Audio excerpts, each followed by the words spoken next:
Here's the deal. For over 2 years, I've been editing for Twitch streamers. What it started as was I was passionate about the space. The esports space is just massive. Myself as like a video producer, creative, there was so much opportunity to get in with an up and coming Twitch streamer, or even some of the big guys. When I started editing for Twitch streamers, there was no transparency at all from other Twitch stream editors and content creators. None. I couldn't find anything. The most I could find was maybe like some subreddit about what maybe PewDiePie's video editor made. That's the most I could find, and I searched for hours because I was looking at how to pitch myself. So it was a very frustrating, difficult thing for me. So I was like, fuck it, I'm gonna just dive right in and see what happens. And what happened was I found a Twitch streamer. So what I ended up doing was I DM'd him on Twitter once, I think it was like once every 2 weeks for about 3 months. And eventually I got his attention and I ended up doing work for him for 3 months unpaid. I offered that. That was on me. I offered unpaid free work, right? But the further and further I got to that 3-month mark, I knew eventually I'm gonna have to ask for monetization of my work, right? Because that's how this goes. I can't make a living off of free work, right? And again, at this point, I'm still looking, am I charging hourly per video? How is this? I reached out to other creatives, silence. No one told me anything. No one would help me out with pricing at all, which is fine. I get it. So for me, I want people to learn from my mistakes. If you're interested in the space, this video is meant to be found and stumbled upon if you're interested in editing in the Twitch space, okay? This is like, I wish past me was finding this content. I wish I would have stumbled upon somebody having an open and honest dialogue about what it's like to edit for a Twitch streamer and what you should charge. When the conversation came for, okay, what's your monthly budget, right? That's how I opened up the conversation, and that's how I would recommend opening up the conversation, right? Feel out your client's budget. What do they have set aside in order to spend on YouTube videos and content creation for social media, right? So for me, I asked, what's your budget? He said, pick a number. Okay, right? So to me, I had this number kind of made up in my head of $50 a video. So that's what I ended up charging, and he agreed to it. And we agreed that as things progressed, because I knew I was lowballing myself, still there, and I wasn't confident in the space, right? One of the biggest pieces of advice that I've just recently heard was the worst that's gonna happen. You ask for a number and they say, I can't afford it, so you lower your price. Between doing wedding videography, talking to photographers, asking people what they charge, how they bake in their pricing, everyone has always told me, charge what you want to make. To me, I'm doing this at home. I have a full-time job at the moment. I'm doing this as like a side hustle. It's still borderline a passion project. And I still really wanted to work with this guy and grow his channel, right? I had no idea that it was gonna amount to the same amount of work as a full-time job, right? So that was my mistake, is these things could grow very quickly. All it takes is one solid week for a streamer to absolutely pop off, and then all of a sudden you have your entire plate filled with recapping tournaments, you're creating social media content, you're creating weekly highlight reels, and you can take that as far as you want. You don't have to stop at, well, what do you want, right? I was pitching ideas constantly. Some would get made, others wouldn't, and then some would be just on me to create and showcase to the client, right? And then it would get posted to YouTube.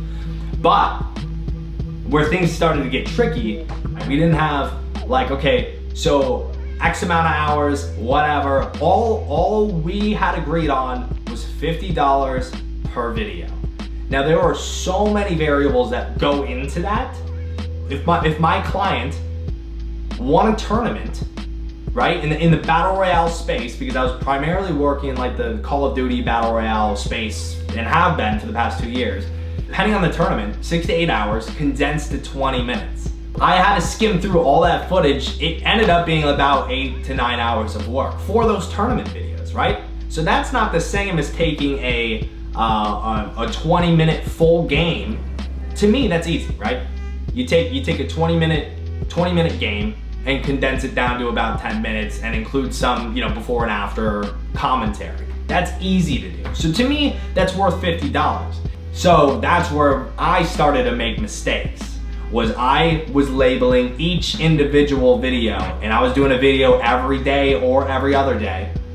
But as things progressed, so did my workload, right? So did my responsibilities. I was in charge of creating the YouTube thumbnails, right? Which I wasn't the greatest at because I never really dabbled in Photoshop, which I guess is my bad. I got better and better at it, but it still was never my niche. It was never like my area of expertise. So I struggled with that. That tacked on at least 45 minutes to an hour of every single project, right? By the end of my workload, I allowed myself to be taken advantage of, which is, again, fine. It's all a learning experience, but I wish somebody would have told me, charge more in these areas, charge an hourly rate, charge per video, and responsibility, right? Creating a thumbnail is a whole separate thing that these content creators and these Twitch streamers pay for. So if that responsibility lies on you, charge more, right?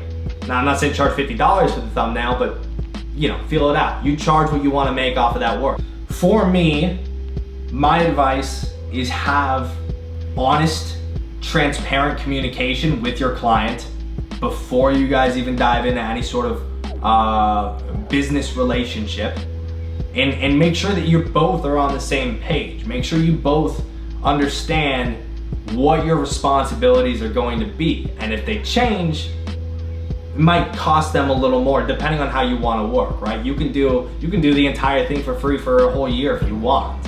If your client can't pay it, maybe there's a little, everything's up for negotiation is my thing. It doesn't have to be set in stone.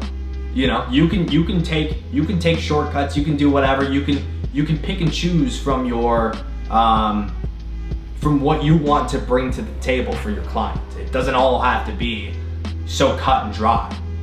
You just need to be upfront, honest, and transparent. And if there's more work included on the back end, you need to talk. You need to have that open conversation with them about, I came on to edit this video for this price. I didn't come on to recap 8 hours of a stream. So, like I said, this is a video I wanted to make for me personally, because 2 years ago, I wish I would have found a video on the internet like this to be able to go, oh, okay, there's a little bit of guidance, right? There's hopefully a quick, brief breakdown. Like I said, I'm more than happy to go into